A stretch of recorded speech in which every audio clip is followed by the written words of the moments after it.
Alors, hémostase ciblée, écoutez, on va essayer d'être synthétique autour de cette thématique qui est quand même elle aussi un véritable sujet de masterclass, puisque ça va faire l'objet de la prochaine, d'après ce que j'ai cru comprendre.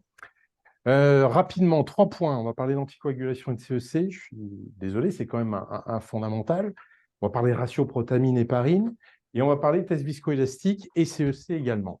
Alors, vous le savez tous, ça va être un peu la porte ouverte enfoncée. L'anticoagulant idéal pendant la CEC doit être facile à administrer, de délai court, avec une titration possible. Il doit avoir un effet prédictible, on peut le mesurer rapidement, il doit être réversible pour pouvoir répondre à un véritable challenge hémostatique, c'est-à-dire qu'on doit absolument complètement anticoaguler ces patients et rapidement les antagoniser, parce que derrière, ils ont quand même, ou pendant la CEC, ils ont bénéficié d'une chirurgie particulièrement lourde. Donc effectivement, jusqu'à présent, héparine non fractionnée et protamine ont le devant de la scène. Rappelez-vous, on parlait de personnalisation de la médecine. N'oubliez pas non plus que les médicaments, c'est un peu particulier, c'est personnalisé aussi. L'héparine, c'est fabriqué à partir des intestins de cochons. Tous les cochons ne se valent pas non plus. Et leur fabrication, leur synthèse fait que de l'héparine que vous recevez, les lots que vous recevez, ne sont pas identiques les uns les autres. Donc ça complexifie encore le tableau qu'on vient de vous dresser à l'instant.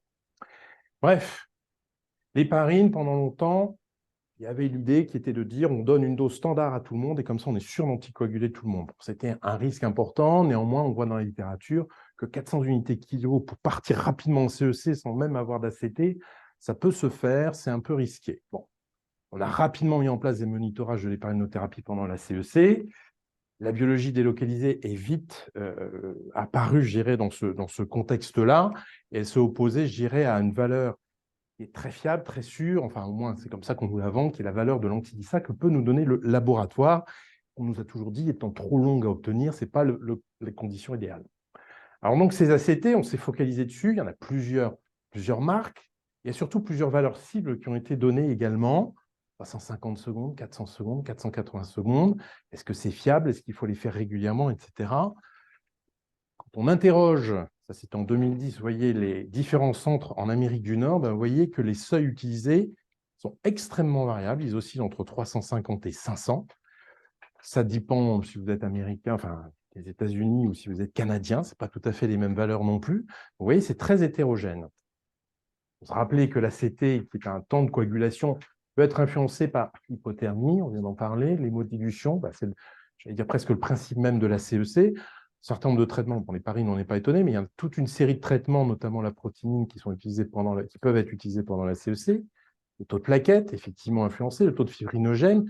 Bref, on se rend bien compte que ce marqueur est particulièrement influençable. Donc, quelles sont les recommandations à l'heure actuelle, quand même, pour se fixer un petit peu les idées? En 2019, effectivement, les recommandations nous disent qu'il faut certainement être au-dessus de 480 secondes durant la CEC, c'est-à-dire qu'on peut sans doute partir à 400 secondes avant que la CEC soit branchée, parce qu'on sait que la CEC elle-même contient l'héparine et que vous allez sans doute atteindre les 480 secondes. Alors, pourquoi ce seuil de 480 secondes? Et vous voyez que les recommandations sont assez fortes, mais le niveau de preuve n'est pas très fort. Alors, effectivement, si on prend comme critère principal la survenue de caillots dans la CEC, il n'y aura pas beaucoup d'études qui vont être menées sur ce sujet, ça c'est clair. Néanmoins, vous savez aussi que on n'en a pas trop parlé. Et petite parenthèse, on m'a dit tout à l'heure que beaucoup de gens faisaient de la GDP. Vous pouvez toujours en faire, là? Vous n'avez pas de rupture de stock ou de circuit? Parce que ça commence à être difficile dans certains endroits, hein. Bref, toujours est-il que, suivant le circuit aussi, sans doute que la valeur de l'ACT doit être différente. Pour l'instant, on nous parle en général de circuits non cotés, mais a priori, les circuits cotés vont peut-être apparaître et à ce moment-là, les seuils vont changer, plutôt 250, plutôt en 300 secondes pendant la CEC vont suffire. Donc, il faut connaître aussi son circuit. Quand je vous dis que ce seuil, il est très empirique, il a été basé 75, entre 300 et 600 secondes, on se disait, bon, on est dans des seuils à peu près raisonnables. C'est-à-dire, en dessous de 300, on peut anticoaguler correctement et au-dessus de 180 secondes, on anticoagule correctement la CEC, mais ce n'est pas le message que je veux vous faire passer. On ne voit pas trop de caillots. Je dirais que c'est un super critère principal aussi de ne pas avoir de caillots dans sa CEC. On n'est pas vraiment safe. Mais par contre, ce qu'on voit, c'est qu'en dessous de 400 secondes, on voit apparaître soit des produits de dégradation de la fibrine. Vous voyez, 400 secondes ici, les produits de dégradation de la fibrine, les monomères de fibrine apparaissent à ce moment-là. quand vous êtes en dessous de 400 secondes. De même ici, quand vous êtes inférieur à 400 secondes, c'est des petits pointillés comme ça, vous voyez qu'ici, le taux de fibrine baisse. Vous allez me dire, le taux de fibrine baisse, mais comment expliquer ça? En fait, c'est que vous le consommez. Ça veut donc dire qu'il y a des caillots qui se forment quelque part alors que vous êtes en CEC. Donc, ce n'est pas très safe non plus.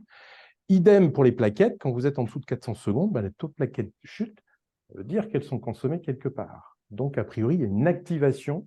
C'est cette activation biologique qui sert finalement de critère principal aux études. Quand on n'a pas de critère biologique d'activation de la coagulation, on se dit, a priori, je suis dans une zone safe. Et vous voyez quand même, quand on regarde en microscopie électronique, il y a effectivement une différence.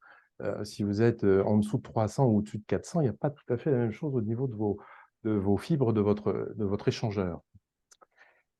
Ensuite, ni trop ni trop peu, pareil, une étude assez ancienne. Si vous êtes en dessous d'un certain seuil, vous risquez de consommer des produits, des éléments de la coagulation et favoriser le saignement post-opératoire. Si vous êtes au-dessus de 600 à 700 secondes, vous risquez de faciliter, avec les phénomènes de rebond, de relargage, etc., vous risquez de favoriser le saignement post-opératoire.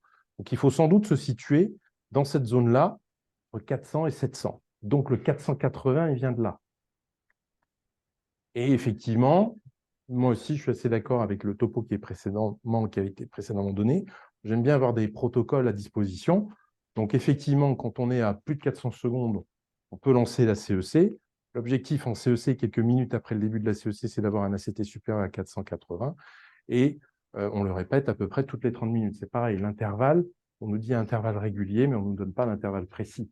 Vous savez que le métabolisme de l'héparine va varier d'un individu à l'autre. On va passer rapidement. Alors, petite question, ça aussi je l'ai vu, qu'est-ce qu'on utilise chez un patient obèse? Est-ce qu'on utilise le poids idéal théorique ou le poids réel du patient? Il semble bien que ce soit le poids idéal théorique, mais les études qui ont fait ça ont finalement donné plus d'héparine qu'aux patients qui avaient un poids qui était obèse. C'est-à-dire que l'obèse, il mettait 300 unités kilo, et par rapport au poids idéal théorique, il mettait 340 unités kilo, et il disait que finalement, c'était mieux. Donc, en tout cas, à mon avis, et c'est ce qu'on fait nous, sur les vrais obèses, les obésités morbides, on part sur le poids idéal théorique, on vérifie l'ACT, vous êtes au-dessus de 400, vous pouvez lancer votre CEC, vous êtes au-dessus de 480, vous pouvez continuer comme ça. Si ce n'est pas le cas, il faut en rajouter au fur et à mesure pour obtenir ce fameux seuil. La protamine, vous savez que la protamine, effectivement, c'est ce qui sert à antagoniser l'héparine, mais malheureusement, ça a des effets également sur la coagulation, sur la fibrinolyse et sur les plaquettes, et ça peut favoriser le saignement. Et c'est pour ça qu'on préfère des ratios ni trop élevés ni trop bas, mais plutôt des ratios bas. Et ça a été démontré sur plusieurs études qui montrent bien que plus votre ratio est élevé, plus le saignement en post-opératoire peut être important, à tel point que la probabilité de transfusion, on peut même en faire une règle, une loi, je dirais, plus votre ratio protamine-héparine est élevé, plus la probabilité de transfuser votre patient va être élevée. Donc, les recommandations, et vous voyez le fameux effet rebond, là c'est pareil, la protamine, une seule étude propose éventuellement de prolonger l'administration de protamine à la sortie de CEC, 2500 unités par heure pendant 6 heures, et effectivement, chez ces patients qui reçoivent 2500 unités de protamine pendant 6 heures en post-opératoire de chirurgie cardiaque, il y a un peu moins, effectivement, l'anti-DISA est plus bas, effectivement, chez ces patients. C'est ceux qui sont en blanc, vous voyez, effectivement, l'anti-DISA est plus bas, mais en fait, sur la perte sanguine, l'effet est quand même modéré. Donc, ce n'est pas forcément recommandé, ça a été suggéré. Donc, il est proposé d'individualiser, là on vient de parler d'individualiser aussi le ratio protamine-héparine, alors avec des systèmes qui vous prédisent la quantité de protamine à administrer pour un patient en fonction de son poids, en fonction de son hémodilution, etc., etc. Donc, il y a 2 anciennes études qui étaient randomisées, contrôlées, qui montraient que ces systèmes personnalisés ne permettaient pas de réduire le saignement post-opératoire. Il y a des études un peu plus récentes, non randomisées, mais de faible effectif, qui semblaient indiquer que ça diminuait le saignement post-opératoire. Et une étude plus récente, elle est randomisée de faible effectif, semble dire que ça diminue les saignements, excusez-moi, il y a une faute d'orthographe, de plus de 450 ml en post-opératoire. Nous, à Nantes, on a mené cette étude de façon prospective sur, comme critère principal, la quantité de saignement post-opératoire. Et vous voyez, on avait décidé d'utiliser des systèmes HMS, donc de personnalisation de l'administration de la protamine versus un système ACT standard. Et vous voyez que très clairement, on obtient effectivement un ratio différent entre l'ACT+ et l'HMS+, c'est clair. L'antidissa en post-opératoire, en post-CEC, il est un peu plus élevé dans le système HMS parce qu'on met un peu moins de protamine. Malheureusement, en termes de saignement post-opératoire, c'est non significatif. En termes de transfusion, c'est non significatif. Donc, on est resté sur nos modalités, on va dire, standards. Néanmoins, dans les recommandations, vous voyez qu'il est suggéré d'utiliser des systèmes d'individualisation de l'administration d'héparine et de protamine pour éviter le saignement. Bon, ce qu'on recommande surtout, c'est d'éviter le surdosage de protamine pour éviter effectivement les phénomènes de saignement en post-opératoire de chirurgie cardiaque. Idem dans ces recommandations qui sont les recommandations du patient management en périopératoire de chirurgie cardiaque. On peut les envisager, on peut les considérer, mais il n'y a pas de preuve formelle que c'est nettement supérieur à des stratégies, on va dire, standards. Donc, les dernières recommandations, ça c'est les plus récentes, qui sont sorties, vous voyez, en avril 2023. Ils suggèrent qu'effectivement, les systèmes de monitorage de l'héparinothérapie et du rapport protamine-héparine peuvent être intéressants, mais vous voyez que le niveau de recommandation, c'est 2B. C'est quand même très, très faible. Ce n'est pas formel.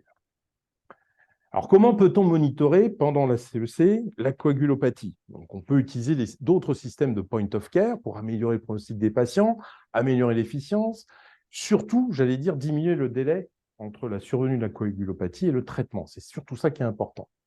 Alors, ces point of care, notamment ces tests viscoélastiques, lorsque vous les comparez aux tests conventionnels de l'hémostase, on a tendance à dire c'est plus naturel, ça se passe dans du sang total, ça évalue globalement la coagulation, etc. On peut paramétrer la température, ils sont surtout délocalisables. C'est surtout ça le point essentiel, parce qu'autrement, on peut retrouver des éléments un petit peu contradictoires par rapport aux tests conventionnels d'hémostase qui, eux, sont plus rigoureux, qui sont faits suivant des ABAC et des critères qui sont beaucoup plus stricts, mais par contre, qui sont à réaliser au laboratoire, et ça, ce n'est pas toujours simple. Alors, dire que le point of care, c'est plus rapide, oui, mais ça dépend. Et alors, on a mis en place un système qui s'appelle le système FAST.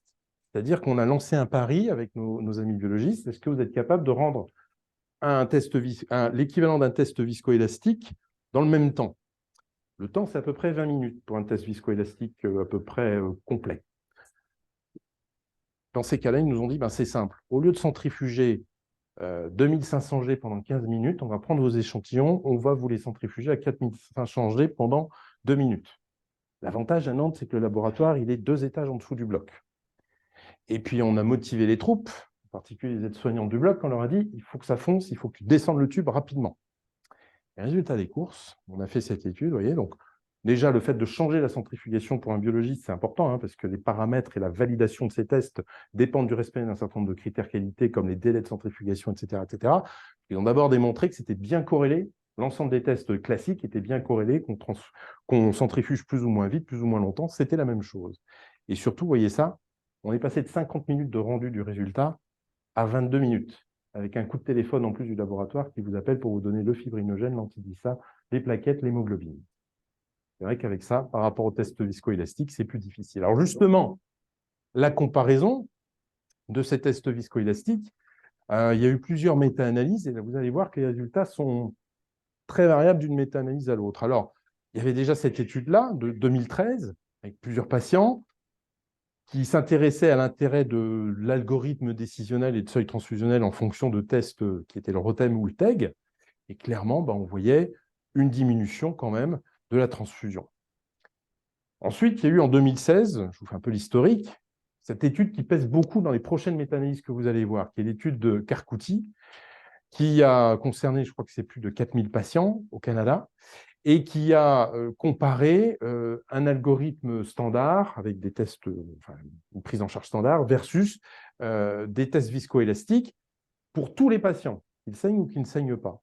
Et vous voyez, globalement, diminution de la transfusion, diminution du saignement, pas d'effet sur la durée d'hospitalisation ni sur la mortalité non plus des patients. Donc, les méta-analyses par la suite ont pris compte notamment de cette étude qui pèse, je vous dis, beaucoup par la suite. Nouvelle méta-analyse en 2016. Pas d'effet sur la mortalité. Par contre, effectivement, une diminution de la réexploration, une diminution de la transfusion, donc plutôt un effet bénéfique des thromboélastogrammes. Nouvelle étude un an plus tard, nouvelle méta-analyse. Et là, cette fois-ci, la conclusion des auteurs est beaucoup plus mitigée en disant que finalement, on ne peut pas démontrer très clairement, même si on est plutôt toujours du bon côté par rapport au test viscoélastique, que ce soit pour la transfusion, pour la mortalité ou de la réintervention, bah, ce n'est pas quand même très, très net. Nouvelle méta-analyse, un an plus tard, cette fois-ci, c'est les Canadiens qui s'y mettent, et eux, ils disent que finalement, on a une diminution de transfusion, mais modérée dans certains types de produits sanguins. Bon. Nouvelle méta-analyse encore récente, et là, c'est pareil, que ce soit sur la transfusion des produits ou sur la reprise pour saignement et pas pour autre cause chirurgicale, on a un effet bénéfique. Donc, en conclusion, vous voyez que c'est très, très, très, très, très, très hétérogène, suivant les études que vous considérez, l'endpoint que vous prenez. Et finalement, ce qui est important et ce qui était un peu la conclusion de la méta-analyse précédente, c'est de dire, est-ce que l'objectif vraiment du test viscoélastique, c'est de démontrer une diminution de la mortalité chez les patients opérés de chirurgie cardiaque? Ce n'est pas forcément ce qui est le plus intéressant. Si effectivement l'objectif est de montrer une diminution de la consommation de nos produits sanguins dont on vient de parler, ça c'est sûrement intéressant. D'un point de vue médico-économique, soyons clairs, les études sont très hétérogènes. Bon, on vous a déjà dit que les méta-analyses étaient très hétérogènes. Est-ce qu'on utilise le point of care pendant la CEC, après la CEC, en réanimation, pas en réanimation, combien de temps? Ça change la quantité transfusée, c'est évident. Et d'un point de vue médico-économique, d'un pays à l'autre, les coûts ne sont pas les mêmes d'une manière générale. Il semblerait quand même que les tests viscoélastiques diminuent un petit peu les coûts. Moi, je vais vous dire, je vais vous lancer un peu un élément de notre fameuse étude Imotech médico-économique. Les coûts ne sont pas différents, mais ce qu'on y met, c'est différent. C'est-à-dire qu'on ne transfuse pas la même chose entre un patient avec un test viscoélastique et un patient avec un test habituel. Problème de précision, ben oui, sans doute, quand les biologistes se penchent sur ce test viscoélastique, quand même, ils trouvent que globalement, un test viscoélastique, ça ne va pas prédire de façon très sensible, ni même très spécifique, ni même avec une très bonne R sous la courbe de la courbe ROC, ben le saignement important post-opératoire. Donc, c'est sans doute pas très précis. Et ce qu'il faut surtout retenir, c'est que ces point of care, ils sont intéressants à condition d'être associés à des algorithmes. Ça, c'est celui qui est proposé dans les recommandations sur le patient blood management en chirurgie cardiaque. Vous voyez, vous prenez les deux types de tests viscoélastiques qui sont proposés ici. Nous, c'est d'ailleurs, excusez-moi, c'est ce qu'on avait proposé. C'est important d'avoir un algorithme. Parce qu'à 2 heures du matin, sur la dissection aortique, il vaut mieux avoir la courbe et le truc en face. Et c'est clair, j'en ai pas beaucoup parlé, l'avenir de ces tests-là, ça va être l'ergonomie, la simplification de l'interprétation en péropératoire. Parce que c'est vrai qu'à 2 heures du matin, il faut quand même avoir les yeux bien en face des trous pour bien se dire, je suis dans telle case, mon test il est comme ci, comme ça, je suis dans telle case. Donc les recommandations de la plupart des sociétés, c'est de dire, c'est plutôt pas mal les tests viscoélastiques, mais à chaque fois, ils associent des algorithmes, et je crois que c'est plus important d'avoir un algorithme finalement qu'un test viscoélastique. C'est d'ailleurs un peu leur conclusion. Les transfusions, c'est sans doute pas mal d'avoir des point of care, parce que ça permet d'avoir une réaction rapide, on l'a vu, mais surtout, c'est d'avoir des algorithmes basés éventuellement sur le Rotem, le TEG ou le Cantra ou que sais-je, mais pour réduire la transfusion, puisque c'est l'objectif qu'on doit avoir. Et donc, les recommandations, et ça sera ma dernière diapositive, les recommandations d'avril 2023, vous voyez, c'est de dire les algorithmes, c'est important. Et ça, par contre, c'est une recommandation assez forte. Nous suggérons d'utiliser les point of care pour le management de la coagulopathie pendant la CEC. Là, c'est beaucoup plus faible et vous avez vu pourquoi toutes les méta-analyses, en fonction de l'endpoint qu'on prend, en fonction des études qu'on prend, qui sont très hétérogènes, on a des difficultés à conclure. Je vous remercie de votre attention.